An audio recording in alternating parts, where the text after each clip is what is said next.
Welcome back to Neutral Zone. Today we're going to be giving our early conference standings predictions. We're really our conference champion heading into 2024, who we think is going to win their respective conference. So as always, if you're new to the channel, please do me a favor, like, comment, subscribe, and the notification bell so you don't miss a single upload. Our next live show is going to be this Sunday, 9 p.m. Eastern, so stick around for that.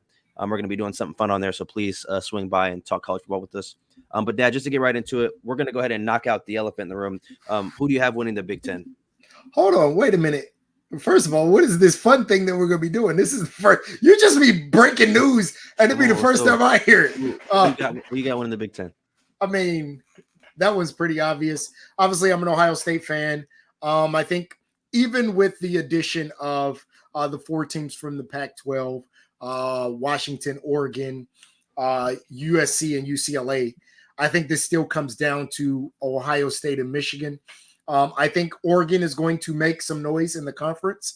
I think they're going to be prominent in the conference championship decision. But I think whoever wins that Ohio State-Michigan game, which is still the last game in the regular season for both teams, ends up winning the conference. And obviously, as an Ohio State fan, you guys see I have Ohio State winning the conference. What's your thoughts? So I agree. I do have Ohio State winning the conference as well. I don't think it comes down between Ohio State and Michigan, though. I think it's Ohio State and Oregon. I think those two teams are the kind of front runners, and I kind of went back and forth when I decided who I thought was going to win this game. Obviously, we're going to go to this matchup in Eugene, and I think ultimately that's going to decide who wins it, because there's no more divisions in Big Ten, right? There's not. This is the first year that they're going divisionless. So I think it's going to be a big deal because you may not. It may be like the Texas-Oklahoma game where you don't get that, second chance, even though Oklahoma beat them the first time. So I'm excited to see kind of how the Big Ten shakes up with it being no divisions now. But I do like Oregon a lot. I think they bring back a lot of pieces. Tez Johnson, you bring over Dillon Gabriel, a couple of key transfers as well. Evan Stewart, obviously.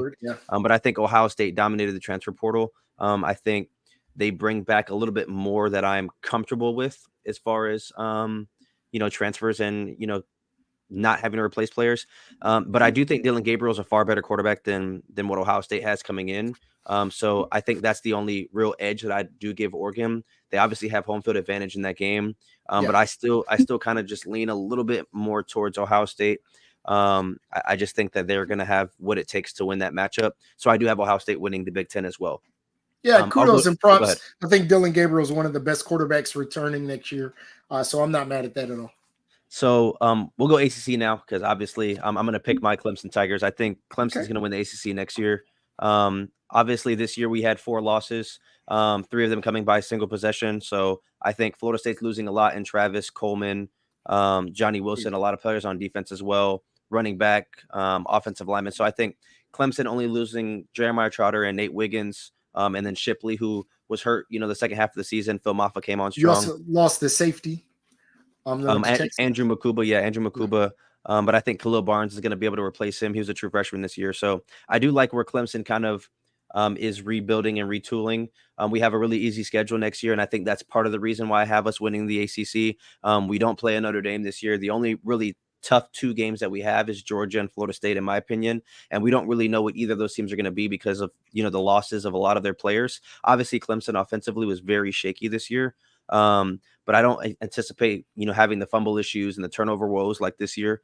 So I would assume that we kind of clean some of that stuff up, and maybe that's just a fan in me speaking, but I do think Clemson wins the ACC this upcoming season. Let me ask you before I give my answer, just to give a little bit more. Understand you have Clemson number 1, and I'll just tell you guys now I have Clemson number 1. Who do you think is that next team though in the ACC? I think you have to say Florida State. I mean, you have like a Miami and a Louisville, but I think Florida State is the most proven. You had 2 seasons where you win 10+ games. Obviously, we're going undefeated last year in the regular season and in conference championship game. I think you have to give them the credit, even though they're losing pieces. You still bring back Norvell. You still had a good recruiting class. The transfer portal class was still good. Obviously, DJU is a veteran quarterback. You bring over a running back over from Alabama, Rodell Williams, I think. I might be blanking on his name, but Rodell Williams, you brought him over. Defensively, you bring over a defensive end from Georgia, if I'm not mistaken. So you still have a lot of good pieces, but it's just, can you kind of use the transfer portal to have immediate impact? I know we saw him do it last year, but that was with Jordan Travis, and we saw what the team looked like without Jordan Travis. So I just don't know if they're going to be able to do that consistently next year. Yeah, I'll be honest. I'm a little bit higher on Miami than I am on Florida State, really because of all the turnover. I think Cam Ward is a proven commodity. I think he's a better quarterback than DJU, at least at the college level. And I like a lot of the pieces that Miami has returning. They have a lot of good pieces. I think Clemson, just Dabo. I think there were some things that are working in Clemson's favor. One, I believe they feel a little disrespected last year. They were kind of left for dead, and they were able to come back with a 9-win season. I think Dabo has to feel a little disrespected as a coach. If you guys remember the chanting at Alabama, anybody but Dabo. And I'm sure the players, the locker room, are going to be out for a little respect, out to show that last year was an anomaly, not really who Clemson is as a team. So I think they have a lot to play for. But again, if I was given my early prediction, I have Clemson and Miami in the ACC championship, and I have Clemson pulling that game off. Okay, let's go to the SEC. I'll let you go first. Who do you have one in the SEC next year? Yeah, so I'm gonna probably take the easy pick here, and I'm gonna go Georgia. I think there's a lot of turnover at Alabama, obviously losing Nick Saban and the players they transferred out, to include the players that went to the draft. Ole Miss, I think, is a team that's going to have a say in how this conference ends up. But to me, the proven commodity here is Kirby Smart, that Georgia defense, Carson Beck coming back. And I think Kirby has now earned the benefit of the doubt. Again, Georgia, year after year, has a lot of turnover as well. But Kirby is a heck of a recruiter. And I think this Georgia team is here to stay here for a while. So my early pick has to be Georgia. I think Georgia is the cream of the crop right now as a college football team. And they're the cream of the crop in the SEC. So I'm going to go a different route here, and I'm going to go with a team that I was very against early in the year, and I'm going to go Texas. I have Texas winning the SEC this year. I think they had a really good portal class. You bring over Isaiah Bond. We talked about Makuba from Clemson. You bring back Ewers. Really, their only two major losses is Worthy and Jonathan Brooks. But I think this team is going to be very dangerous when you're talking about the kind of experience they have, because we all thought Ewers was going to be gone, and we kind of penciled in Arch Manning to be the successor of him, or for him, I should say. So I think with bringing back Ewers, he's a top 3 Heisman candidate, if I'm not mistaken, heading into next year. They have one of the best defenses in college football. You bring back one of the best offensive lines in college football as well. I just think this team is veteran-led. I mean, I think their schedule is going to play a big part. I think Michigan's going to be down next year. I've been vocal about saying that. A little bit, yeah. And I was last year saying I thought Michigan was the best team in college football. They just sent 18 people to the scouting combine. They're going to lose a bunch of players. Obviously, they lost Harbaugh as well. So I do think they're going to take a step back. Obviously, you don't have to play Alabama this year, and I think Alabama is going to be a great team. Although Saban is gone, I still think Alabama is a great program. You do play Georgia at home, and then you play Michigan. Other than that, your schedule isn't too hard. I think if you finish 10-2 or 11-1, even with a loss against a Michigan, that's an out of conference loss. So I do think Texas wins the SEC this year. So that's who I have winning the SEC. So my concerns with Texas is not that they don't have the talent. The talent is there as you listed.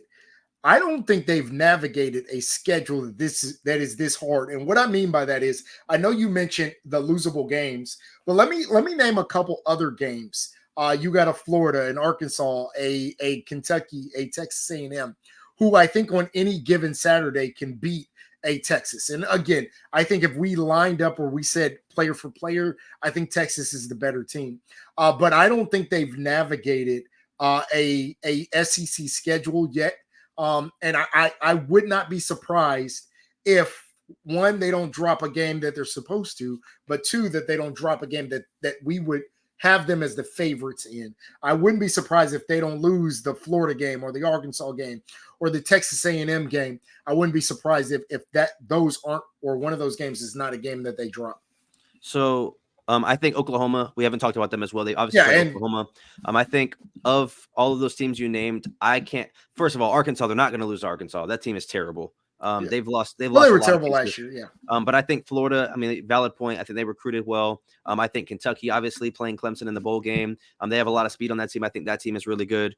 But I don't know. I just think I bet against them last year. They made it to the semifinal. Could have won that game against Washington. Came down to the final play. I just think this team's going to be really good next year. You bring back a lot of pieces, and you don't have to play Alabama. I think that's a recipe for success in the SEC. I don't think they play LSU either, if I'm not mistaken. They don't. And do they play Ole Miss or no? They don't play Ole Miss either. Yeah. So I would say the 5 favorites or the 5 top dogs in the SEC would be, Texas, Georgia, Alabama, Ole Miss, and LSU, and you only have to play one of them. I think a lot of the other teams are going to beat up on each other. With it being division. Say that again. Say what 5? I would say. I mean, the only team I didn't name was Tennessee, but LSU, Georgia, Alabama, Texas, Ole Miss. I would say those are like my top 5 or so. Obviously, you have an A&M and you have a Tennessee, who've kind of been shaky. But I would say they don't play Tennessee either. Yeah, well, the fact that they don't have to play any of those top teams, I think, is going to work in their favor. But moving on to Big 12, I'll take this one first. I've been vocal about this team for the last 12 months. Utah is going to win the Big 12 this year, and I think they are going to win it easily. I mean, this team, in my opinion, not only are they the most disrespected team, they're the most consistent team outside of, the Blue Bloods. They're the most consistent team. They have a coach that doesn't get talked about. They have, if I'm not mistaken, I mean, if somebody goes and counts the games, but they have the most experienced quarterback in college football in Cam Rising. I know he missed a lot of games last year, but he was still on the roster, still on the sideline, helping his guys out. I think this team is going to be dangerous. I think they play a style of football that is very hard to beat, especially because I think they minimize turnovers. They kind of lower the margin of error offensively. They play really good defense. They win in the trenches. They don't have the craziest weapons skill-wise, but I think when you look at Texas and Oklahoma leaving the Big 12, there's not many teams in this conference that I can see competing with them. I mean, you have the Kansas States, the Oklahoma States, the Colorados maybe in a year or two, but I just think Utah is going to be a very good team this year. And if I had to bet on one team to make the playoffs this year, I would say Utah. If I had to put all my money, wait a minute, are you talking about in the Big 12 or in college football? If I had to if I had to say right now in this moment, I think Utah is the only team that I could say I guarantee them to get in the playoffs this year. Just because of their schedule, and we don't know what we're going to get out of a Georgia. Ohio State obviously has a lot of good pieces, but in my opinion, there's 3 losable games on Ohio State's schedule. I think there's only 1 or 2 on Utah's schedule, in my opinion. Because I think Oregon can match up well with Ohio State. I think Michigan can match up well. Obviously, I think Michigan can be down. I would take. There are a bunch of teams I'd take before Utah, and I'm going to use this based off of history. I don't remember the last time Ohio State did not finish in the top 12. I don't remember the last time Georgia didn't finish in the top 12. Alabama didn't finish in the top 12. But it's different because there's no more divisions. Conference. Yeah, there's no more divisions, and I think having Texas and Oklahoma now moving over to the SEC, having Oregon move over to the Big 10, you can't really use history because history didn't have that situation before. So I think with Utah going to the Big 12, in my opinion, I think the ACC is the weakest Power 4, if you want to say, and I think Big 12 is right behind it or right in front of it. And I think Utah, in my opinion, again, they just won the Pac-12, 2 of the last 3 years. With teams like USC and Oregon and Washington there. So I don't see other programs in the Big 12 this year currently constructed that can compete with Utah, unless there's injuries like last year. All right. So like you said, Utah won the Pac-12 2 of the last 3 years. I'm picking Utah would have been easy. So I'm not picking Utah. You know who I'm going with. Prime time, baby. Deion Sanders. Them Colorado boys is ready this year. Last year, we was trying to get it together. This year, Shador is back. Shiloh's back. Travis is back. We ready this year, baby. So you genuinely have Colorado winning the Big 12? I genuinely have Colorado winning the Big 12. You sound like Keith Thurman right now. And let me say. No, wait a minute. Because we had a Colorado recap, and you had them going 7-5 next year. The winner of the Big 12 is not going to be 7-5. Since then, I changed my mind. So you have them going 11-1 or 10-2. 10-2. Let's just go 10-2. When I look at this read off their schedule. Yeah, let's read off their schedule. Read it. North Dakota State, tough game, but that's a win. That's a win. That's a win. Nebraska, Colorado State. That's a tough game. Not Colorado. Well, Colorado State was tough for them last year, but I don't anticipate that happening again. Baylor, UCF, losable. Kansas State, Arizona, tough game. Cincinnati, Texas Tech, Utah, Kansas, who's going to be good, and Oklahoma State. Now, So that's hold 7 on, that I would say is hold on. losable. It's losable. Now, remember, this is a team, while they went 4-8 in the Pac-12, which was probably one of the most loaded conferences last year. Agreed. This is a team that in 10 of their 12 games was within one possession. I'm not saying it was great. Still, yep, you got to figure out how to close out those games. This is a team that last year literally uphold that entire team, not the entire team. This year, they're going to have a little bit more chemistry. They're going to have a little bit more continuity. And again, just being honest, this is an easier conference for them to navigate. So of those games, they played 1, 2, 3, 4, 5, 6 teams last year that were ranked when they played them. They are not going to play 6 ranked teams this year. And again, they were 4-8. They struggled in the Pac-12, but this will be an easier conference. You mentioned Utah winning the Pac-12 2 out of 3 times. All kudos to Pac-12. What is the one year that they did not win the Pac-12? Last year, baby. Let's go Colorado. Okay, so are you willing to wager on this? Let's go ahead and get a wager now. Wow, let's go ahead and let's go ahead and do a wager now, because you in here capping for views is crazy. I'm making a prediction. You don't even believe that Colorado's going to win the Big 12. Okay, let's take this step by step. Do you believe Colorado's going to be improved from last year? Yes, they were 4-8. I think they're going to be 6-6. 6-6 is not. 6-6 is not winning the Big 12. You answering questions I ain't. They're going to be improved. Are they going to be improved? I said that in the recap. Okay. Do you believe that this Big 12 conference is easier than the Pac-12 conference they played in last year? I do. I also believe you'd have to say that Shedeur is, if not one, the second best quarterback in this conference. Second, third. I agree. And I probably clearly have him second. Okay. I think there's the offensive line, which was an issue literally all year. I think we all can agree is probably going to be improved this year. You can't say that though. Went right to the portal. I said probably. But you can't say probably. You can just say it could happen. Because you can't say probably because I guarantee you the 2022 Colorado line was better than the 2023 Colorado line. And they went to the portal and they were worse. There was a worse offensive line in college football. Okay. So we can't just assume that. So I'm gonna put some stock in the fact that the Colorado offensive line is a little bit better. I think the defensive line is going to be a little bit better.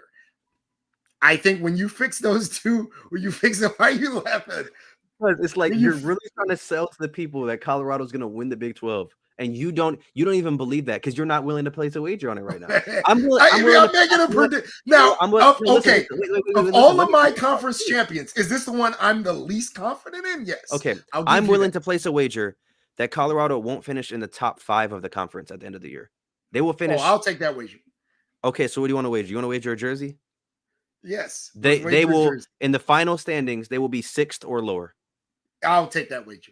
Okay, sounds good. So when they're 5-7, and you a waller. Well, you are Colorado. Listen, I need all the Buffalo fans to come at his neck. Anyways, before we head out, is a Colorado hater for no reason. No, I'm just realistic. What Deion do to you? Listen, they're not going to go 10-2 or 11-1, but that's besides the point. I kind of want to say one more kind of point before we head out of here. I was thinking about this when I came up with this video idea. We may this year there's 4 big conferences or power conferences. Now we may get 3.